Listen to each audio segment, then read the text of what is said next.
haunted houses, mirrors, dolls, blood. Think outside the box with how creative you're going to be. There's so many ways you can isolate your character to make them feel more vulnerable. You don't have to go crazy with the effects. Our subconscious knows that something in the frame is off. We can't put our finger on it, and I love that.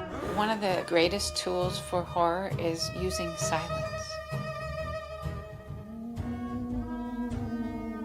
Oh, it's kind of creepy just having a silent moment. Terri, it's finally October, which means one thing. Autumn dresses? No, as much as you're dressed beautifully for the season, it's finally Halloween. This is such a great time of year for the release of so many new TV shows and horror movies that we can get really inspired by as editors, because they use so many amazing techniques that really make the hairs on the back of your neck stand out. I've just finished the Ed Gein series on Netflix, you know, the one about the infamous murderer. He's a grave robber and he's inspired so many of Hollywood's most iconic on-screen killers, and I have to say it is definitely worth a watch. Ooh, robbing graves. Don't most murderers usually come out at midnight like it is there in London? Terri, don't try to freak me out. It's pitch black outside. Oh my goodness. I know, it's okay. I can kind of hear the wind in the background, so that's not really helping my nerves right now. Oh, speaking about scary things won't help. No, but maybe we could start off our discussion today thinking about all the spooky, scary visuals that every producer, every editor should include in a horror film. You know, we've got a range in story blocks like, let's say, haunted houses, mirrors, dolls, blood, shadows, all sorts of stuff. And then there's all sorts of stuff you can layer in, you know, with blending modes and stuff. So you can get quite creative. Exactly. And over the years, we've seen so many LumaFusion editors produce really kind of spooky, eerie, lingering type videos that they've sent to us, which is really cool to see, because obviously you can do so much with royalty-free content these days. And Jazz in the office, Jasmine Hoff, she's one of our editors at LumaTouch, and she's been recreating TV intros. And the one that she did from is actually really spooky. Terri, have you seen it? Yes, I have. She's done really well.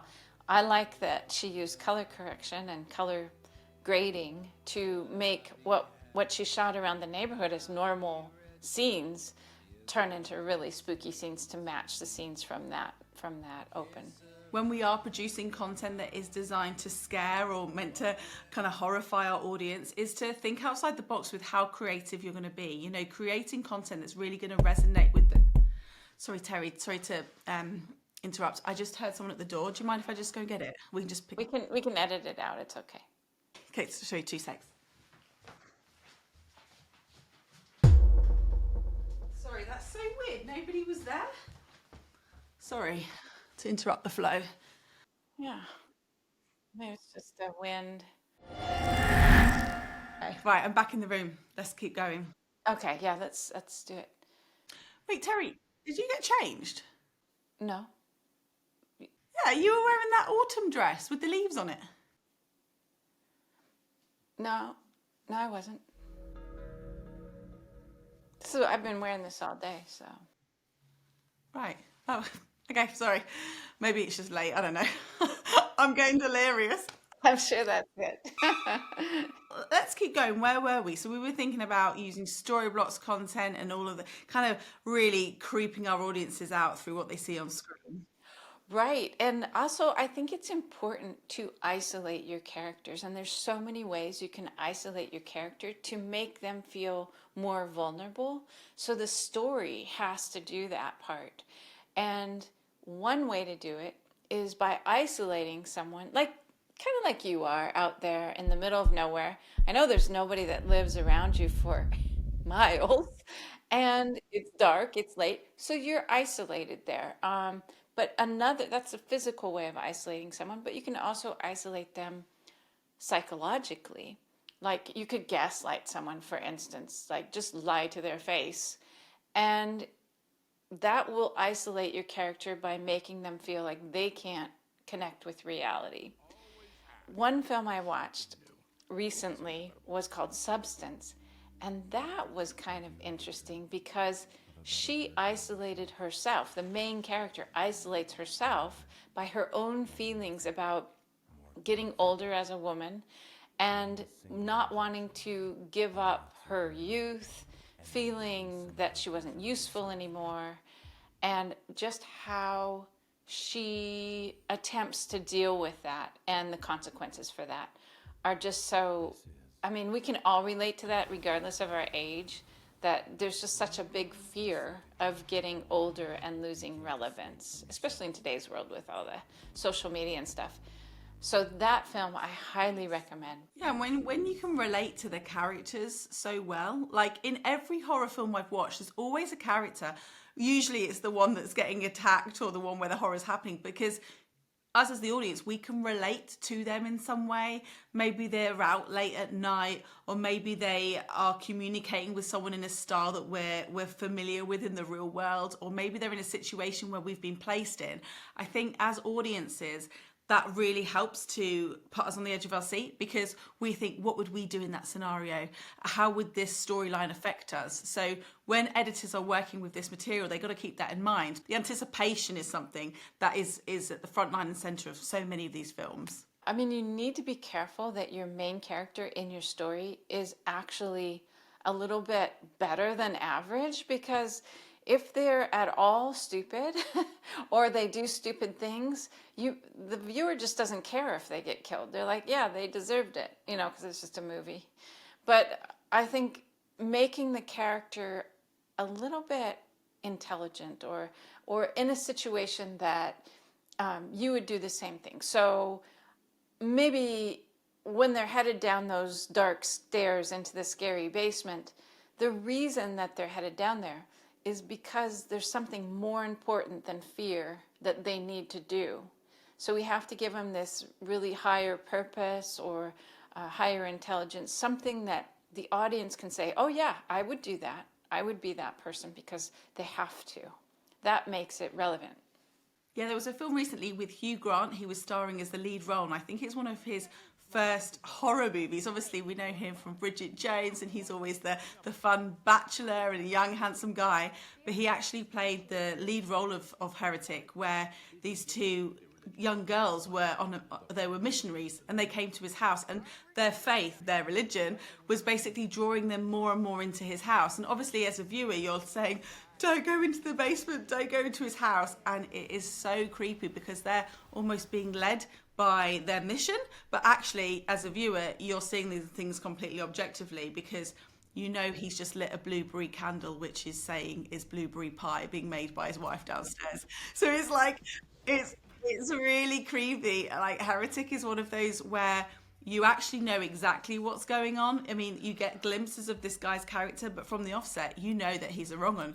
But it's basically because you're watching these two kind of naive characters coming into the house with, as you just said there, they've got a higher purpose, whether that's like something that they want to achieve. So they've kind of using that to override their fear before it's too late. Heretic was such a good film, and Hugh Grant is Sorry, Terry, sorry. Ugh, okay. put my phone on airplane mode. It keeps doing this today. It's by an unknown number. That's so weird. Yeah, I've had like 3 phone calls all today by this unknown number, and I can't find my charger anywhere, and I'm on like 3%. So, I think you're probably just overreacting, nothing to be worried about. no, yeah, I know, but it's weird getting a call from an unknown number. I don't know. It just freaks me out. I've only got 2% battery. I put it on airplane mode. Sorry. Okay. I must stop interrupting. So I think we were going to talk about pacing next. Yeah, I mean, the pacing of your clips matter, right? So when you're working on the timeline, it's all about how are you going to transition from one clip to another, and how long is each scene or each clip going to be? Because I find horror movies sometimes are actually scarier the less you cut between shots, because it's like we're waiting, right? Silence kills me in horror films. I hate it. It's like your constant anticipation. I don't like it. Yeah, I think the key is, again, identifying with the character that's in trouble. So if they are hiding in a closet, they are sitting there waiting and waiting and waiting. You need to portray that in your style of editing. But if they're freaking out, like in Substance, where she is starting to panic about what's happening to her, I won't give it away now, but as she starts to panic, the cutting becomes very erratic, and it makes the viewer feel the same way as the character. The editing is mimicking her emotions. So yeah, I mean, I have to say, there's a scene in The Invisible Man. This woman, she breaks up with her boyfriend, and he is an expert in optics, and he basically designs this suit that makes him invisible, and he uses that to stalk her. It sounds kind of ridiculous, but actually the film is so freaky, because there's a scene where she goes up into the loft, she climbs up the stairs, and it's just silence. We're waiting, and then with the like juxtaposition of all of a sudden she throws a can of paint over him and we can see his outline. Yeah, that just, every time I watch it, I know it's coming, and I can never remember like how many seconds into the pause it's gonna come. Yeah, that's a great film. Him being invisible isn't dangerous, but the fact that he is invisible creates a psychological terror. Terri, you're just frozen. You're frozen on screen. Oh, you're like cutting in and out. It's weird. Are you all right? Are you back in the Yeah, room? I'm fine. What was that? Did you hear that? I think I just heard a massive bang from upstairs. Oh my gosh. Can we just get this done? I mean, we got to get the nail in the Sorry. coffin and get this thing done, you know? Yeah. It's almost like it's going to be midnight here before we finish. Yeah, okay. Yeah, okay. Sorry. Okay. Yeah. Where were we again? What were we talking about? We were talking about sorry, it's really freaked me out. This is like an old Yeah, house, so I feel you're like I just can hear noises, but I just overreacting. okay.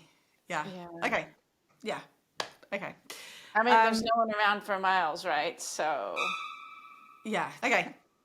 okay, let's just get back to the podcast, and let's talk about framing. How does different framing impact how your viewer feels? Yeah, I mean, the composition of your shot is telling your audience one of five things, right? So what, where, when, how, it's all of this kind of information that we need to tell our audience. So if you're looking at a wide shot, that's telling the audience where you are.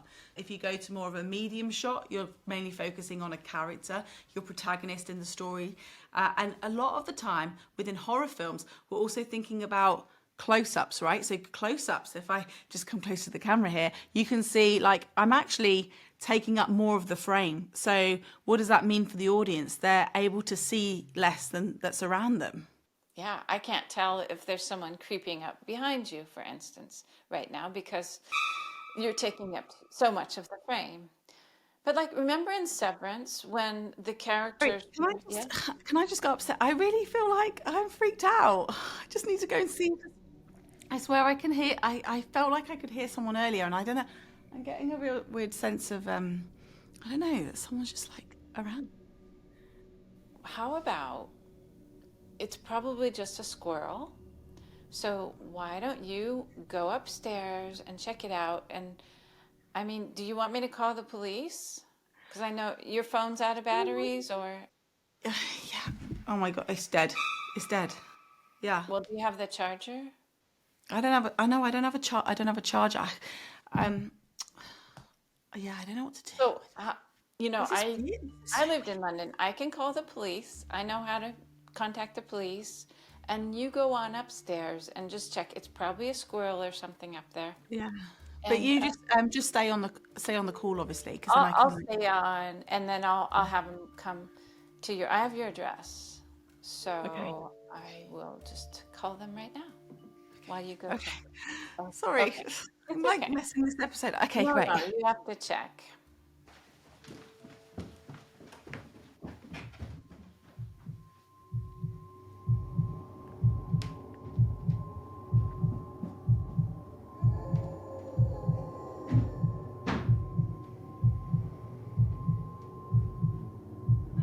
I can't see anyone up here. Caroline, is everything okay up there? I have the police on the phone, and they say they're going to be here within a few minutes. Are you okay up there? Yeah. sorry. I just had to double check. I just had to double check and be sure, you know. I feel like I can't concentrate if I Yeah. feel... So Yeah, I got through right away, and they said they're on their way. thanks. I don't know if it's a waste of police time, but I feel like it's probably quite good just to have them like check around the garden and I don't know, like this is so stupid. I literally never get freaked out like this. I think it's just because we're talking about Halloween, but I checked all the cupboards. I checked my attic and everything. There's no one. I mean, Obviously, there's no one there. Sorry, drama queen. Yeah. suspense is killing me. But everything was fine with the police. They're going to come, right? That's fine. Yeah. Yeah, they'll be there. Did you want to just keep going with the podcast until they get here?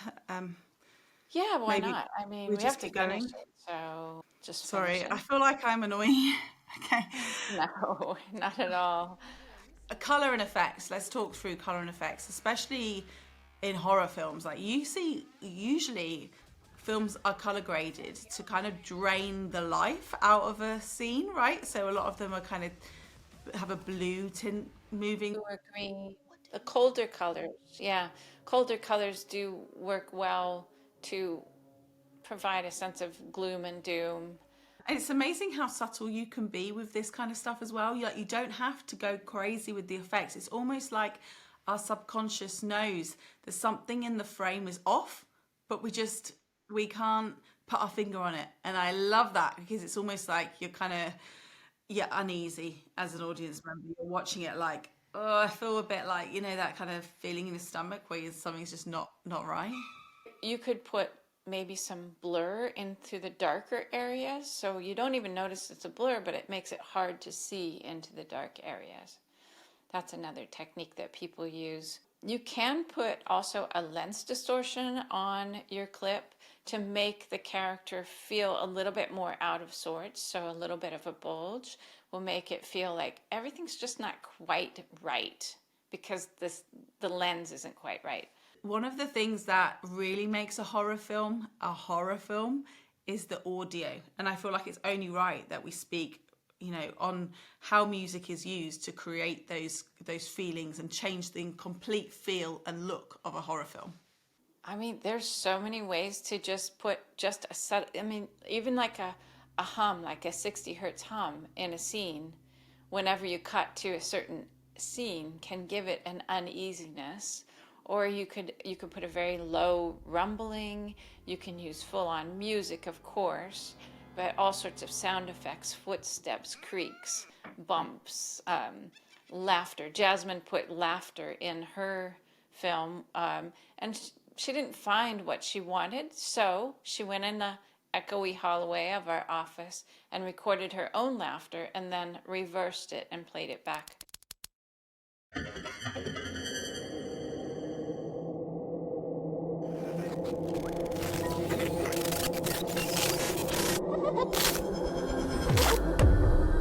Terri, do you have any advice for people that are just using audio? Because I know you love to add a lot of audio layers when you're editing and really kind of craft something that sounds good with your eyes shut as opposed to just focusing solely on the video. How should people use audio in horror?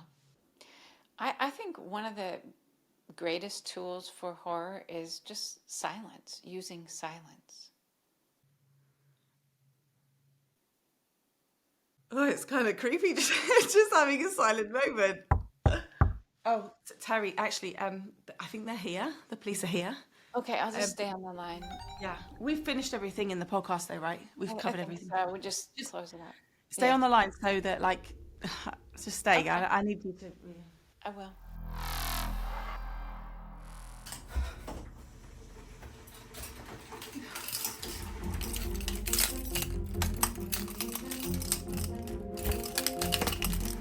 Terri, are you going to stay on the line?